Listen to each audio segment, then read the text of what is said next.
Hello and welcome to another episode of the DigiTeacher Digest.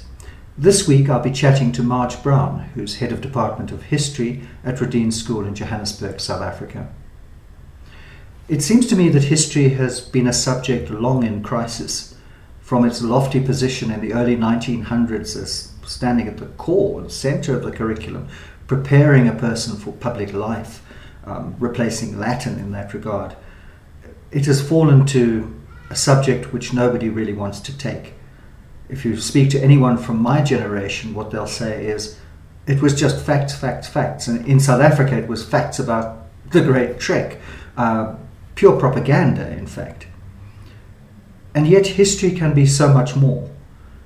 History stands right at the center of the humanities, a core discipline in the humanities. And if you think about the relentless drive for STEM, even when it becomes STEAM and creativity gets introduced, the humanities are often pushed to one side. But I believe that the humanities are absolutely vital as a bulwark against fake news, for example. How do you construct an argument? How do you construct an argument that is factually based? How do you interrogate evidence? How do you interrogate bias and point of view? This is the stuff of history. Marj is someone who's been very involved both in history education in South Africa, but also in a range of projects, literacy projects. She's a UNESCO Sustainable Development Goals ambassador. The things that Marj hasn't done is probably what we should be listing, but I'll let her tell you about that.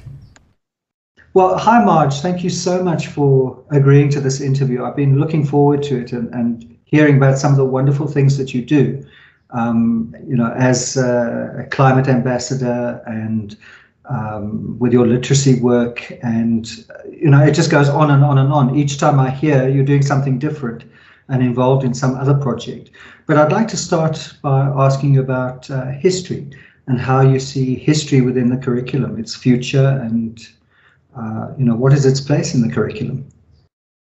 Thanks, Dorian, and thank you for this opportunity. I know that there's a real push for history from the ministerial task team to be a compulsory subject and part of the core curriculum.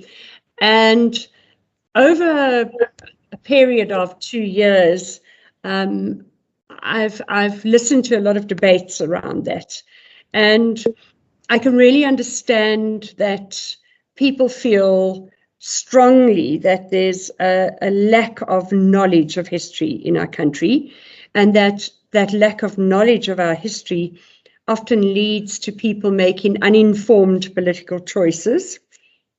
And I believe that is true. I've run history workshops for youth in areas where their parents fought forced removals in the 1980s, and when I ask the youth what the Land Act is, they have no idea, and they think it's the act that gave them land. So that's really where we're treading on dangerous ground if people do not understand the machinations of the apartheid state and before that segregation. They are political putty in hands of devious politicians, but at the same time, the other side of the debate is that if history becomes compulsory, it very likely will be dumbed down. There was talk of having one textbook, which is extremely worrying, because history is by nature a debate and interpretations. And for me, the important thing about history is to look at historiography and why people have different interpretations of different events in history. So if it is one textbook, then we're treading on dangerous ground in that way. And we don't want to revert back to the apartheid one line of history at all. Having said that, I know that there's also a reaction to history textbooks primarily being written by white people, and people of color being represented through others. So I think there is an important view there, in that the textbook writers need to be more representative of our different population groups. Not to say that if you're a person of color, you have a particularly progressive view of history, but again, if we could get a number of textbooks out to have that debate and those interpretations and that historiography. So I know that I'm answering your question in a long way, but I think history is incredibly important as a subject to create critically thinking citizens who can be critical of politicians and everything they read. I do think it's a highly critically thinking subject if it's taught properly and not taught just in terms of content, but taught in an analytical way. I do believe that the Ministerial Task Team wants that. I do think they are stressing historiography, but they're also stressing a far more Africanist view of our history and an early history of Africa. So a lot more archaeology, a lot more interpretation of that archaeology, beyond just the uprooting of sand engravings and being put in museums out of their place, because it's not just the engraving, it's where it was carefully placed within a particular site that lent meaning to that engraving. And the willy-nilly kind of colonial attitude to that early history needs to change and be far more sensitized. And I think that's quite an exciting area that will be, I think, take a lot more preference within the syllabus. The problem is that we are a country that was colonized. We are a country that was influenced by the Cold War and by external forces. So it is that balance constantly of having more of our internal history, but also understanding ourselves within a broader context. And how much history can you teach within one grade? And how do you make sure then that you're not just cramming too much content into a grade and then forfeiting the slow development of skills and interpretations? So I do believe we're in a situation where all of that is important, but it's sifting through what we believe in and what we take out that's going to be really difficult. Also, I think COVID has shown and brought to prominence the importance of life orientation. And at one stage when history was going to be compulsory, I think it was at the expense of life orientation.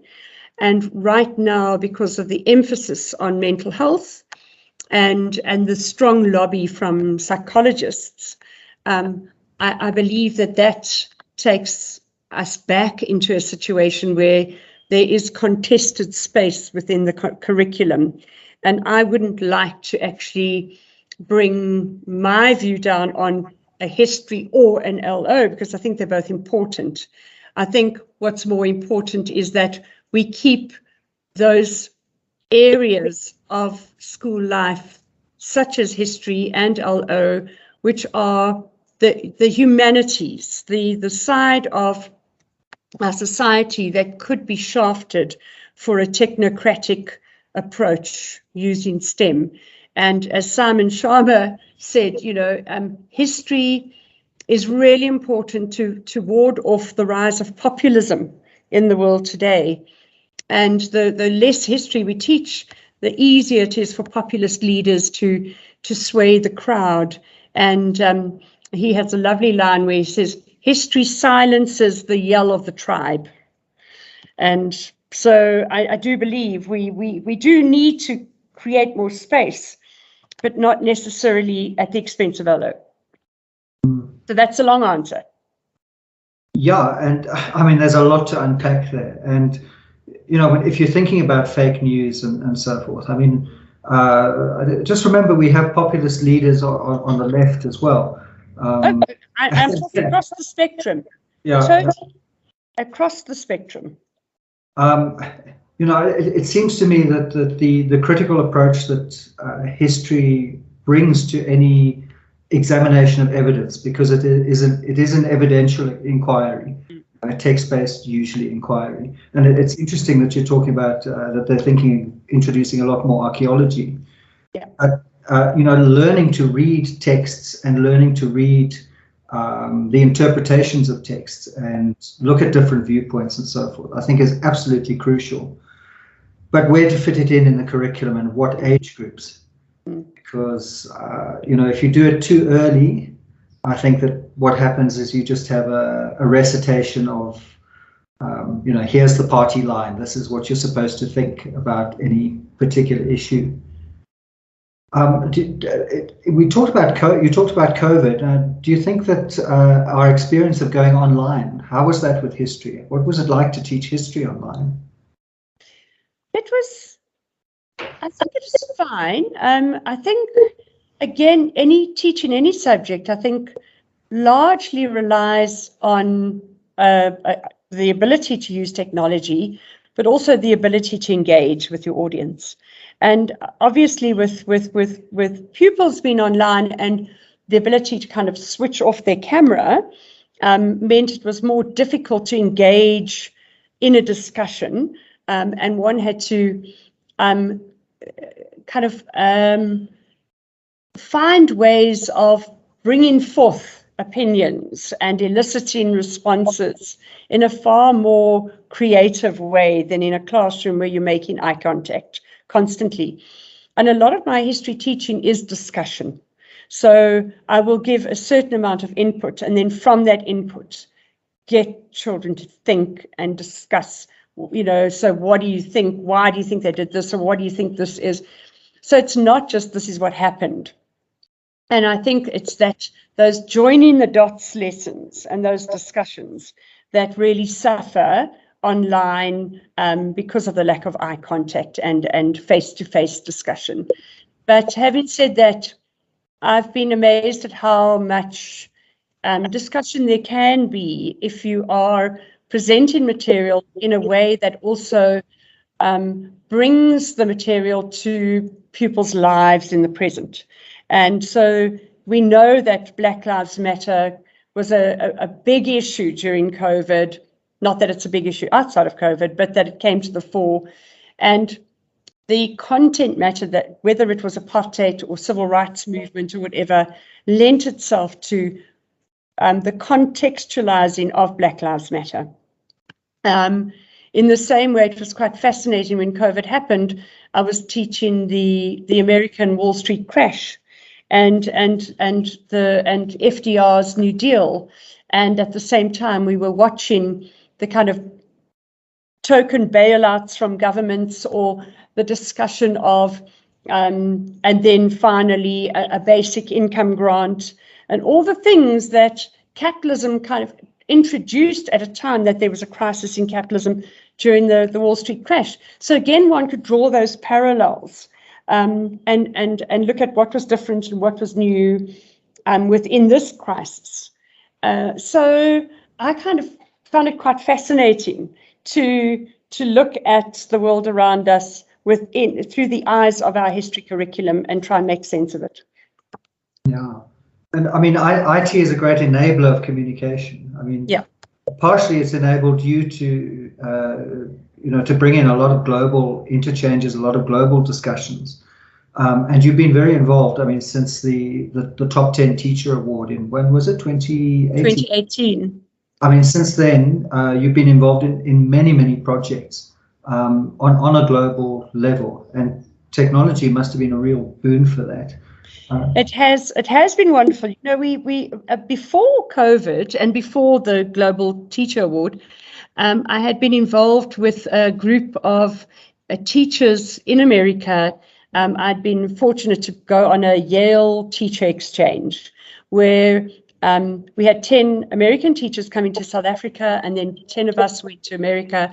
And the American teachers, when they came here, had a week of intensive lecturing from Wits University lectures on resistance to apartheid.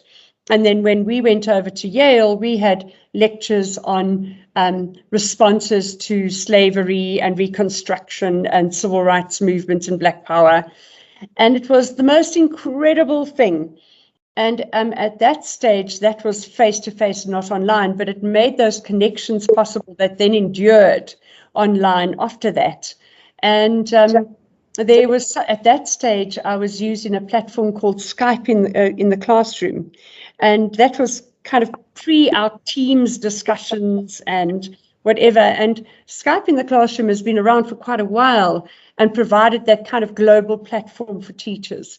So it was lovely to almost carry those over during COVID, and then with the teacher award as well, a whole other collection of teachers around the world, and in that instance, not just history, but teachers with a social conscience, and whether that was a social conscience around issues of racism or sexism, but also environment.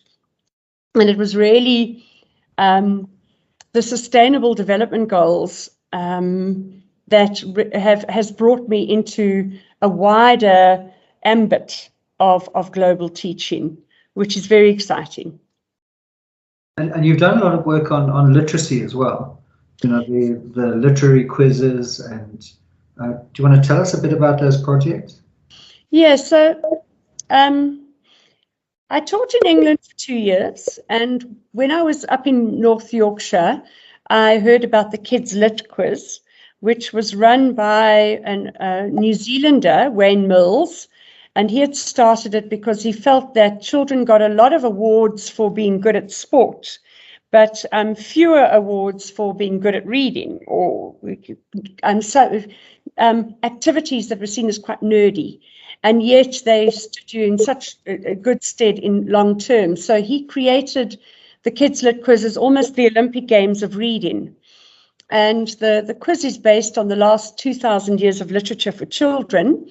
And when I say children, I mean it really includes all your British classics and American classics, and now classics around the world, and then back to mythology. So it's really higher order thinking, and it did require a lot of access to a lifelong access to literature and reading, which in our country, only a small portion of our population has had the benefit of that, with the dearth of school libraries. So when I came back to South Africa, I'd asked the quizmaster whether I could set it up here.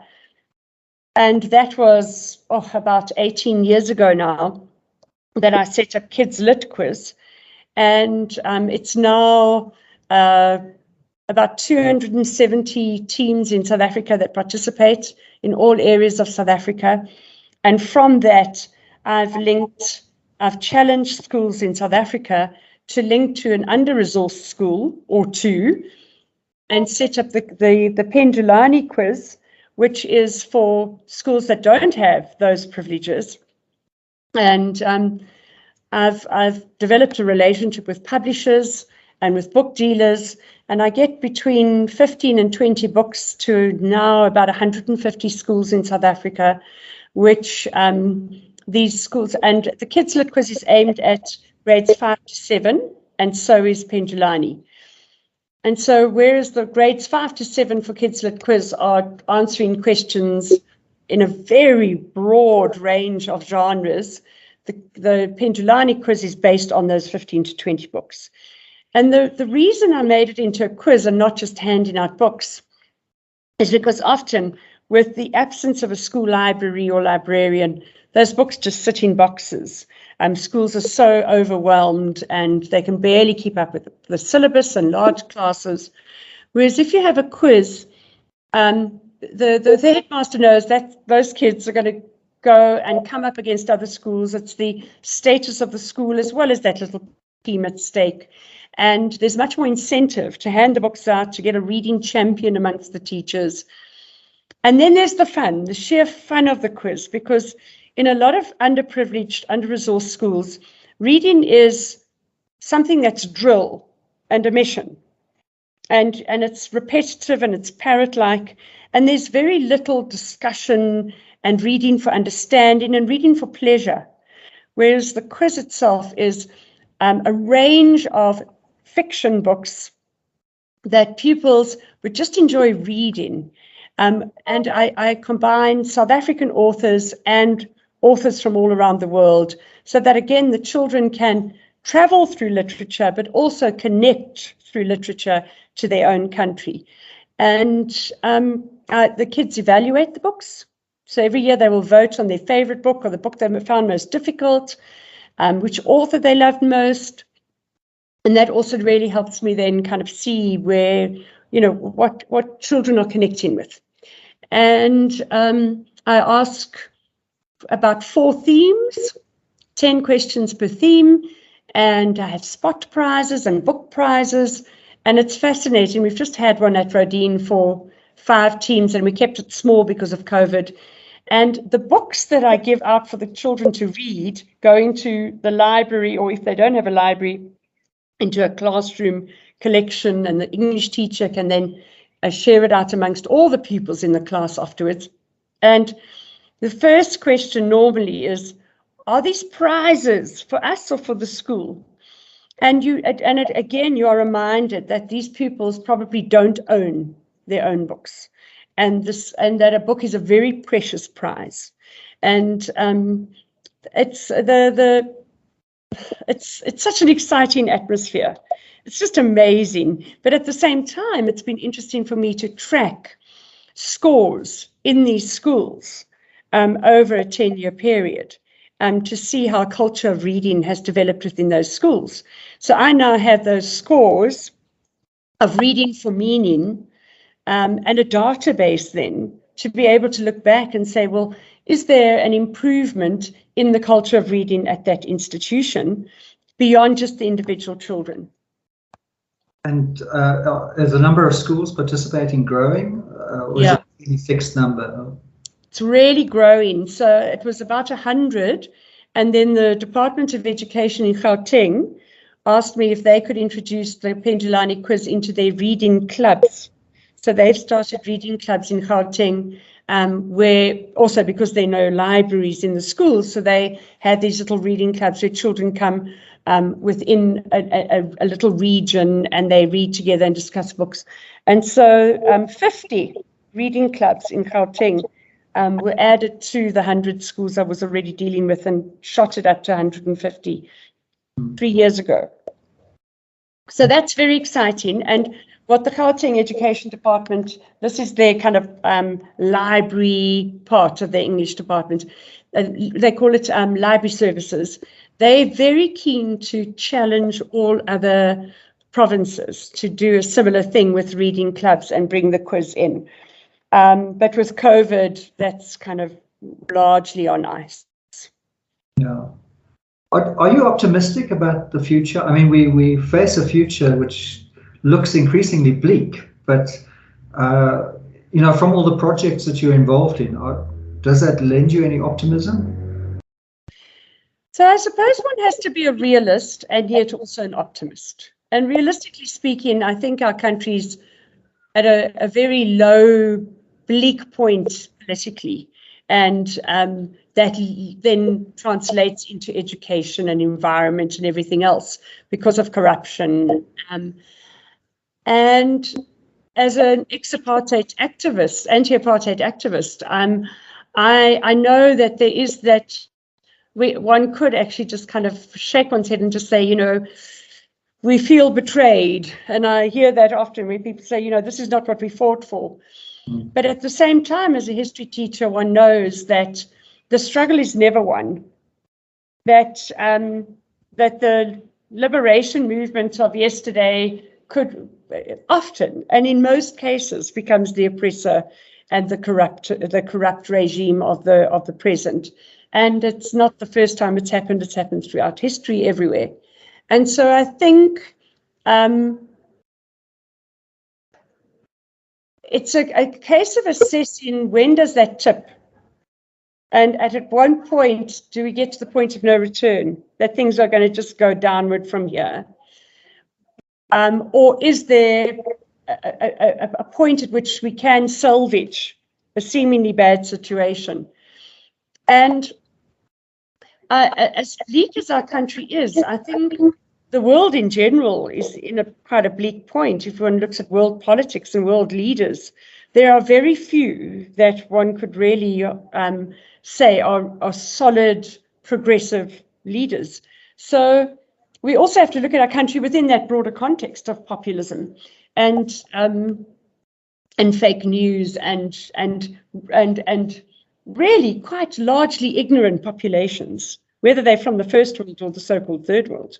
So for me, I think I just find my meaning in being part of a solution. And whether it's doing something about the environment or something about literacy or something about transforming the history curriculum. I'm also part of a women's history collective that profiles women in South African history, because they're very few, the textbook, and they're quite token. So we've created a Sinekatula, which is using social media to profile women in South Africa and Africa, in fact, that are leaders in their own right. And I think there's so much that we can do rather than wring our hands in despair and wait for the politicians to exact change, because that's not really how apartheid was overthrown either. It was people, just ordinary people, trying to find solutions and getting involved, and that's how it's always been. Yeah, absolutely. And I think as teachers we're actually very, very lucky that we're in a position where the pressures of corruption are not as severe on us. I always think you can look at yourself in the shaving mirror in the morning and think, yes, and you can make choices. Yeah, you've got a kind of a space within to which to make choices. Some teachers more than others. I mean, we don't work in an institution where we have a kind of a draconian, narrow space within which to work. Now, I know this has been recorded, but a class has suddenly appeared in my classroom to use my class. So do you want to continue this conversation elsewhere? No, that's absolutely fine. We can wrap up now. Thank you so much, Marj. You have done so much, and you're such an inspiration to all of us for keeping on struggling, for keeping on trying. And well, thank you. Those are kind words. And, I think we all do what we can. But thank you. And thanks for that opportunity in the chat. Okay. Thanks, Mark. Apologies for the sudden end to that interview, but that's what happens in a working school environment.